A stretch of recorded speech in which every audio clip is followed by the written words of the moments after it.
चलो अब यहाँ पर स्टार्ट करते हैं हम डेफिनेट इंटीग्रल। अब अभी जितना भी पार्ट हमने पढ़ा 7.1 से 7 पॉइंट, जो हमने जितना भी पढ़ा देखो 7.1 से 7.7 तक, ये जो था ये कहलाता इनडेफिनेट इंटीग्रल। ये कहलाएगा इनडेफिनेट इंटीग्रल। इनडेफिनेट इंटीग्रल का मतलब इनके जो आंसर आते थे वो एक्स वाई जेड में आते थे। कहीं आंसर कुछ भी आया उसमें वेरिएबल रहता था एक्स वाई, मतलब उसका आंसर फिक्स नहीं होता था, फिर तुम कुछ भी रख दो वेरिएबल में आंसर आएगा। अब इसका जो आंसर आएगा एक न्यूमेरिकल आंसर आएगा, जैसे 40, 70, 80, 1/2, 3/2, तो ये कहलाता है डेफिनेट इंटीग्रल। लेकिन डेफिनेट इंटीग्रल का ज्योमेट्रिक सेंस क्या होता है, इसका मतलब क्या है सुनो। जैसे आपके पास कोई फंक्शन है एफ एक्स, एफ एक्स का मतलब क्या होता है, एक्स के फॉर्म में कोई क्वेश्चन है, मतलब जैसे आप कह दो 3x+2, तो ये ना लिख करके हमने उसको एफ एक्स कहा, क्यों, क्योंकि क्वेश्चन तो हर जगह चेंज होगा। तो ये हमारा फंक्शन एफ एक्स है और एफ एक्स को क्या कहते थे हम लोग, वाई। तो यदि हम इसका ग्राफ बनाते हैं, देखो हमने इसका ग्राफ बनाया, ये एक्स एक्सेस है और ये वाई एक्सेस है, ठीक है, और ये क्या है, ओरिजिन है। अब एफ एक्सेस क्या है, एफ एक्स मान लो ने क्या बोला इसको, वाई बोला, ठीक है, और एक्स इसका क्या है, इनपुट, मतलब एक्स की आप जो वैल्यू डालते जाओगे 1 2 3 4 5 6 वो यहाँ चलेंगी 1 2 3 4 5 6, और जो इसका आंसर आएगा, जैसे 1 डालने से आंसर कितना आएगा, 3 1 जा 3 और 2 5, 2 डालने से आंसर कितना आएगा, 3 2 जा 6 और 2 8, मतलब वो किसकी वैल्यू कहलाएगी, वाई की। क्यों, क्योंकि हमने पूरे क्वेश्चन को वाई माना है और इसके इनपुट को एक्स देख कहेंगे, क्योंकि एक्स लगा है यहाँ पर। तो यहाँ पे देखो इसका मान लो ग्राफ जो भी आएगा, हमने अज्यूम कर लिया कि इस एफ एक्स का ग्राफ ये आया ऐसा। अब फिक्स तो होगा नहीं कर्व है, अभी यहाँ दिख रहा तुम्हें कि वो लाइन है 3x+2, लेकिन कुछ भी हो सकता है, 4 पावर 3 पावर अपॉन में कुछ भी हो सकता है कि नहीं। तो हमने एफ एक्स का ग्राफ ये बनाया, हमने एफ एक्स को यहाँ क्या मान के चले कि एफ एक्स एक कर्व है। कर्व मतलब एक ऐसा शेप जिसका कोई नाम ना बता सके हम, ये क्या है, एक कर्व है, तो इसका हमने एक ग्राफ बनाया। अब इसके ग्राफ में, अब देखो डेफिनेट इंटीग्रल क्या करता था मैं, अब इसके ग्राफ में 2 पॉइंट होंगे, देखो एक इनिशियल पॉइंट एक इसका फाइनल पॉइंट, ठीक है, इसके सामने से हमने परपेंडिकुलर डाला ऐसे, और यहां से एक परपेंडिकुलर डाला ऐसे। अब ये बीच का एक रीजन बन गया, एरिया बन गया कि नहीं, देखो ये वाला। तो ये जो ब्लैक कलर का हमने ग्राफ बनाया ऊपर, ये किसका ग्राफ है, एफ एक्स का। एफ एक्स का ग्राफ है जो वाई से रिप्रेजेंट किया जा रहा है। देखो यहाँ पर जो वैल्यू है वो वाई की होगी, देखो ये, फिर वाई की वैल्यू बढ़ रही, फिर डाउन हो रही, फिर बढ़ रही, मतलब वाई को देख के बता रहे हैं कि नहीं हम। तो वाई बराबर एफ एक्स का ग्राफ हो गया। और ये क्या है, ये वाला जो नीचे एक्स एक्सेस है, और यहाँ पर ये जो 2 वैल्यू है, देखो अब यहाँ पे जो वैल्यू होगी वो किसके सामने से देखी जाएगी, एक्स एक्सेस के सामने से। यहाँ पर की वैल्यू कहाँ देखी जाएगी, वाई एक्सेस, वो भी एक्स एक्सेस के सामने से, बस वैल्यू अलग अलग होगी कि नहीं। तो हमने यहाँ लेट कर लिया कि एक्स यहाँ पर ए है और एक्स यहाँ पर बी है। ये बात आई समझ में कि नहीं। हालांकि इसका यूज नहीं होता क्वेश्चन में, हम बता रहे हैं कि डेफिनेट इंटीग्रल का ज्योमेट्रिक सेंस क्या है, क्या देता है आपको डेफिनेट इंटीग्रल। तो देखो ये हमने क्या किया, जो भी हमारा क्वेश्चन है उसको वाई मानेंगे तो उसका ग्राफ हो गया, हमने इस कर्व का ग्राफ बनाया। कर्व के ग्राफ और एक्स एक्सिस के बीच में हमने एरिया को सेट कर दिया, शेडेड एरिया निकाला ये। अब ये जो एरिया होगा, इसका जो आंसर है, एरिया ऑफ शेडेड रीजन जो होगा वो डेफिनेट इंटीग्रल के द्वारा रिप्रेजेंट किया जाता है। क्या, area of shaded region, area of shaded region equal किसके होगा, इक्वल होगा y dx का। y dx का मतलब देखो y क्या है आपका एफ एक्स, वो चेंज किसके हिसाब से हो रहा है, देखो x एक्सिस के हिसाब से, वो y के हिसाब से भी रहा, लेकिन देखो उसका जो डिपेंड है कि वो कहां से कहां तक जा रहा है, वो हम x एक्सिस का लॉन्ग देखेंगे। देखो a से b तक, तो यहाँ पर हमने dx क्यों लगाया, क्योंकि y की वैल्यू x के हिसाब से चेंज हो रही।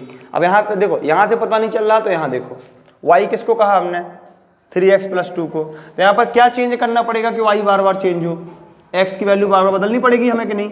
x 1 2 3 4 5 6 पॉइंट में अपॉन में कुछ भी रखो, x रखोगे तो y बदलेगा।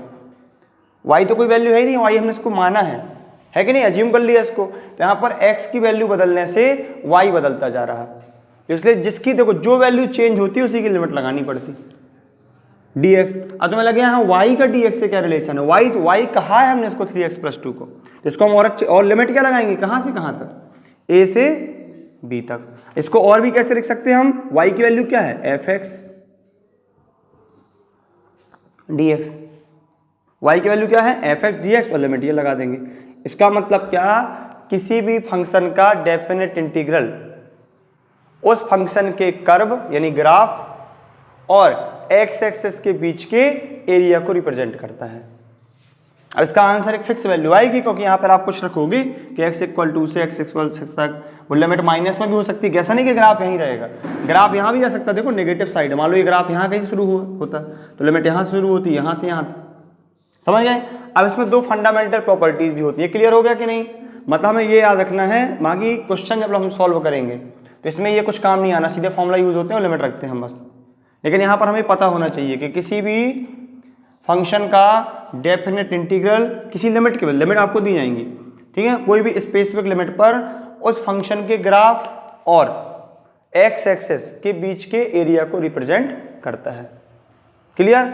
अब इसकी दो फंडामेंटल प्रॉपर्टीज हैं। प्रॉपर्टी नंबर 1, अब प्रॉपर्टी फर्स्ट में क्या है, जैसे आप ये लोगे ए से बी तक, तो ए से बी तक एक इंटरवल होगा, ये बताओ ए भी लिया जाएगा, इसकी बीच की सारी वैल्यू ली जाएंगी सारी वैल्यू की नहीं, पॉइंट वाली सब कुछ ली जाएंगी, कहाँ तक, यहाँ तक की, यहाँ से यहाँ तक की सब वैल्यू ली जाएंगी। तो अब जब हम ऐसी वैल्यू लिखते हैं तो क्या करते हैं हम, ऐसी वैल्यू बताने के लिए किसके बीच की सारी वैल्यू, तो हम इंटरवल यूज करते हैं। मतलब यदि हमने लिख दिया ए से बी, ये कहलाता है क्लोज्ड इंटरवल, मतलब ए भी काउंट है, बी भी काउंट है और इसके बीच के सारे रियल नंबर काउंट है। मतलब ऐसा लिखने का मतलब ये होता है।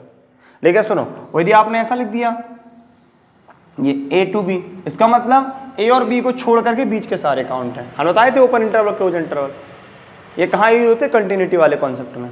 तो पहली प्रॉपर्टी कहती है कि जो एफ एक्स है आपका वो कंटिन्यूअस होना चाहिए, एफ एक्स हमारा कंटिन्यूअस होना चाहिए इस इंटरवल पर। ये एफ एक्स हमारा क्या हो, कंटिन्यूअस हो, कौन से इंटरवल पर, ए से बी के बीच में। यदि वो डिसकंटिन्यूअस है तो ये कॉन्सेप्ट नहीं लगेगा डेफिनेट इंटीग्रल का। क्लियर।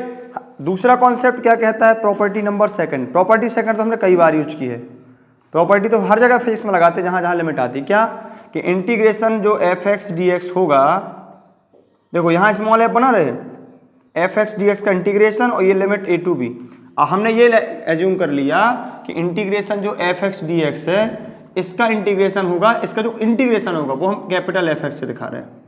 ये मतलब जैसे x होगा, यहाँ कुछ क्वेश्चन होगा, क्वेश्चन का जो आंसर आएगा उसको हमने कहा कैपिटल एफ एक्स, तो इसका इंटीग्रेशन एफ एक्स का क्या बताया हमने, एफ एक्स। और इसको लिखने के बाद हम लिमिट कहाँ लगा देते थे, यहाँ से यहाँ, ये देखा है ना फिजिक्स में, ये लिमिट कहाँ लगा देते थे हम, यहाँ से यहाँ पर। अब ये जो वैल्यू है वो क्या है, वो ये वाला एफ एक्स नहीं है, वो एफ एक्स डी एक्स का आंसर है वो। जैसे यहाँ पर साइन एक्स है तो माइनस कॉस एक्स है वो। और फिर हम लिमिट रखते क्या, upper limit minus lower limit. मतलब ये कॉन्सेप्ट हमने कई बार यूज किया है, वो प्रॉपर्टी के नाम से पढ़ रहे हैं हम, बाकी ये कॉन्सेप्ट कई बार यूज किया हमने। ये बस हमें याद रखना है कि कोई भी फंक्शन उस गिवन इंटरवल पर कंटिन्यूअस होना चाहिए जिस पर आप डेफिनेट इंटीग्रल फाइंड करना चाहते हैं। मतलब जो लिमिट आपको दी गई उस लिमिट के बीच में जितना भी पार्ट बनेगा, इंटरवल बनेगा, उसके बीच में उसको कंटिन्यूअस होना चाहिए। ये कॉन्सेप्ट याद रखना, बाकी दूसरा नया नहीं है। दूसरा देखो लिखने के हिसाब से नया लग रहा होगा, बाकी हमने वही काम किया है, समझ गए ना। तो एक बार और सुन लो, डेफिनेट इंटीग्रल, किसी भी फंक्शन का डेफिनेट इंटीग्रल उस फंक्शन के ग्राफ और एक्स एक्सिस के बीच के एरिया को रिप्रेजेंट करता है। अब एरिया एक फिक्स वैल्यू होगी, लिमिटेड एरिया तो होगा नहीं अनलिमिटेड, अनलिमिटेड हो सकता था यदि हम लिमिट ना देते, लिमिट दे दिया तो वो इनडेफिनेट से क्या बन गया, डेफिनेट बन गया। यही तो लिमिट का खेल है, लिमिटेड कर देता कि यहाँ से यहाँ तक। और ये इसकी दो प्रॉपर्टीज हो गई, और रिप्रेजेंट इसको ऐसे करते हैं, ठीक है, नोट करो जल्दी। 2 से 3 तक इसकी लिमिट है 1/x dx। अब इसमें क्या लगा दें, log x। तो अब देखो इसका सीधा सीधा कॉन्सेप्ट हो जाएगा log x, इसका आंसर, और लिमिट 2 से 3। अब इसमें क्या, upper limit minus lower limit, तो क्या हो जाएगा log 3 माइनस log 2, ठीक है। अब log m minus log n का फॉर्मूला क्या होता है, m/n। देखो ना, इसको और अच्छे से लिखना, log m/n का फॉर्मूला होता है, इसमें log माइनस में हो जाता है अलग अलग। देखो अब इसमें देखो रिवर्स प्रोसेस लग रही है, ये माइनस में है तो इसको अपॉन में लाना है, तो आंसर क्या हो जाएगा log 3/2। ये इसका आंसर है, चेक कर लो फिर लिख लो। इसके बाद देखो जिसका इंटीग्रेशन ना बने हम वो वाले बताएं बस सीधे, ठीक है। अब यहाँ सेकंड के बाद थर्ड से ये देखो जिसका इंटीग्रेशन तो हमें डिफिकल्ट लगे, बस केवल वो क्वेश्चन पूछो हमसे बस। थर्ड वाले का इंटीग्रेशन अलग अलग हो जाएगा। साइन 2x का क्या होगा, साइन 2x में 2x को x मानेंगे तो साइन x का होता माइनस कॉस x, तो साइन 2x का minus cos 2x upon 2। Fourth वाले में ऐसा कर देंगे, देखो माइनस कॉस 2x अपॉन 2 और हम फिर लिमिट लगा देंगे। लिमिट क्या है इसमें, 0 to π/4। अब देखो जब लिमिट रखना उसके पहले यहाँ का साइन और ये अपॉन के कांस्टेंट बाहर कर दो, फिर लिमिट रखो, डिफिकल्ट हो जाता नहीं तो। माइनस का 1/2 अलग कर दें, क्या बचा अंदर, cos 2x और फिर लिमिट रखना 0 to π/4। आई बात समझ में, मतलब लिमिट रखने से पहले ये साइन गायब कर दिया करो। क्यों, क्योंकि एक माइनस क्वेश्चन का है, एक माइनस लिमिट का देंगे तो डाउट हो जाता, उसमें गलत आ जाता वो। 6 में क्या है, e की पावर x का e की पावर x,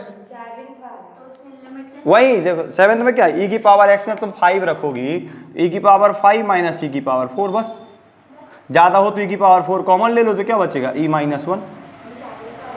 7th में देखो 10x है, अब 10x का डायरेक्ट फॉर्मूला नहीं होता है, लेकिन अब सुनो, अब 10x cosec x इनके कुछ डायरेक्ट फॉर्मूला याद कर लो।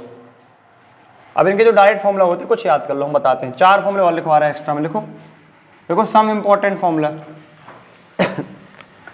tan cot cosec और sec इन चारों के डायरेक्ट फॉर्मूला नहीं होते थे, मतलब अभी तक हमने बताए नहीं है, ठीक है, यूज ज्यादा वैसे हुए नहीं है लास्ट में। तो अब देखो इंटीग्रेशन tan x dx, इसका जो फॉर्मूला होता है माइनस लॉग cos x, ये minus log cos x tan x का। एक और होता है इसका log sec x, ये भी इसका एक फॉर्मूला है, ठीक है, ये tan x का इंटीग्रेशन का फॉर्मूला है। फिर एक cot x का लिखना हमें, cot x का, cot x का होता है log sin x या log minus log cosec x।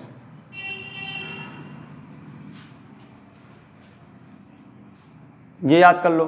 इसके बाद थर्ड फॉर्मूला हमें किसका बताना है, sec x का। कहाँ होता था डायरेक्ट अभी तक, sec x dx, इसका होता है log sec x plus tan x। ये log sec x plus tan x,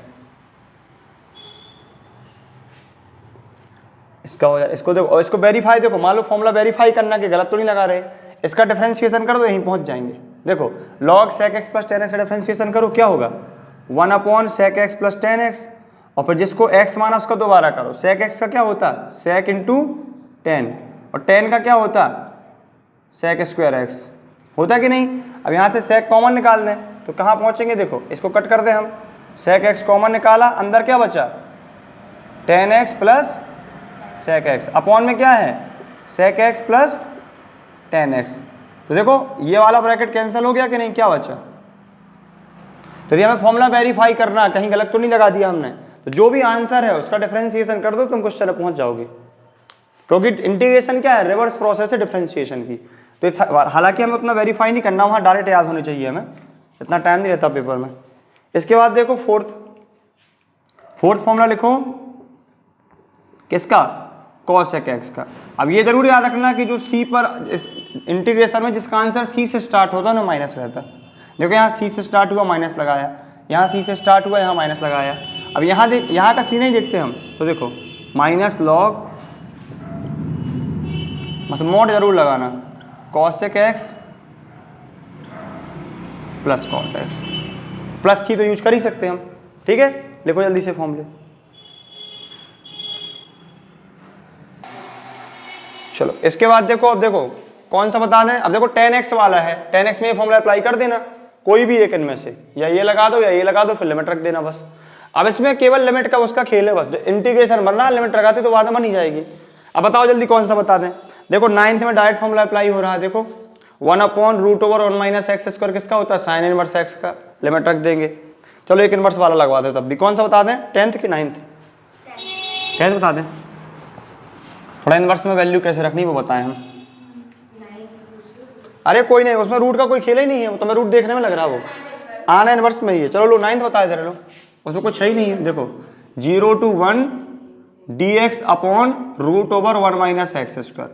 अब ये देखो हमने फॉर्मूला क्या पढ़ा था, integration 1 upon 1 minus x square dx बराबर साइन इनवर्स एक्स, ये पढ़ा था।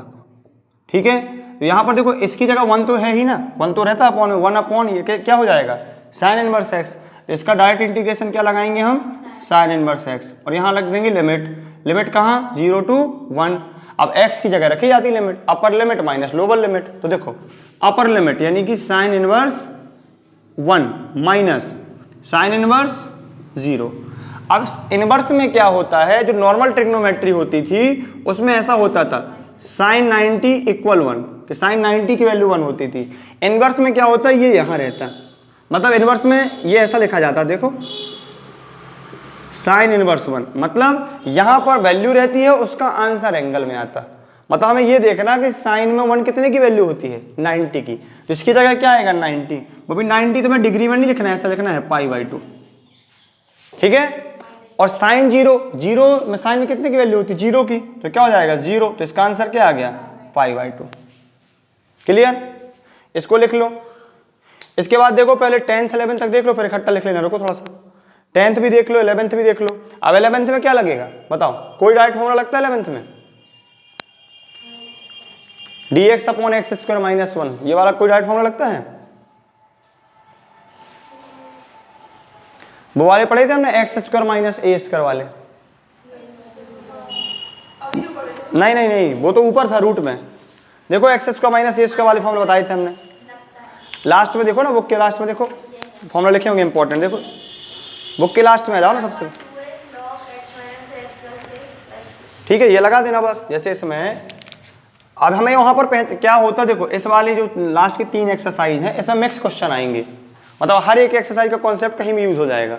जैसे अब इसमें ये लगा, देखो dx अपॉन क्या लिखा एक्स स्क्वायर माइनस 1 है ना, अब इसको क्या लिख सकते हैं हम, देखो ये जो एक्स स्क्वायर माइनस 1 है, तो एक्स स्क्वायर माइनस 1 को क्या लिख सकते हो 1 का स्क्वायर, और इंटीग्रेशन, अब यहाँ पर क्या हो जाएगा 1 upon x square minus a square, ये वाला कॉन्सेप्ट लग जाएगा, 1 upon 2a log x minus a upon x plus, ये वाला फॉर्मूला लगा देंगे और बस लिमिट रख देंगे।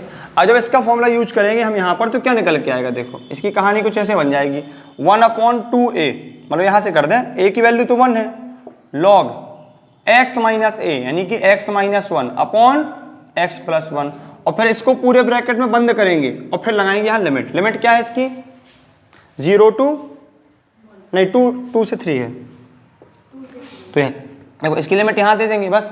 अब लिमिट को केवल x से मतलब होता है, तो इस कांस्टेंट को बाहर कर दो 1/2 को, कोई मतलब नहीं।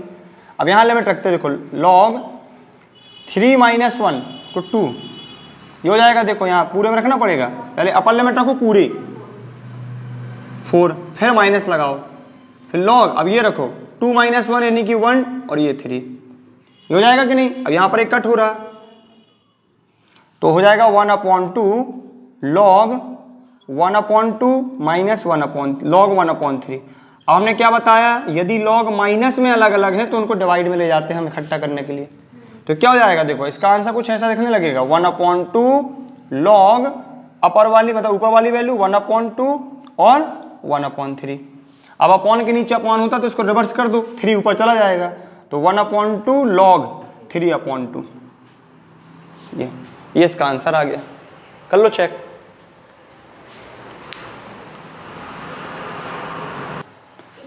इसके बाद 12th क्वेश्चन देखो 0 to π/2, चलो यहाँ देखो जल्दी से 12th क्वेश्चन देखो, जल्दी लिखो cos square x 0 to π/2, 0 to π/2 इसकी लिमिट है, 12th वाला इंपॉर्टेंट है।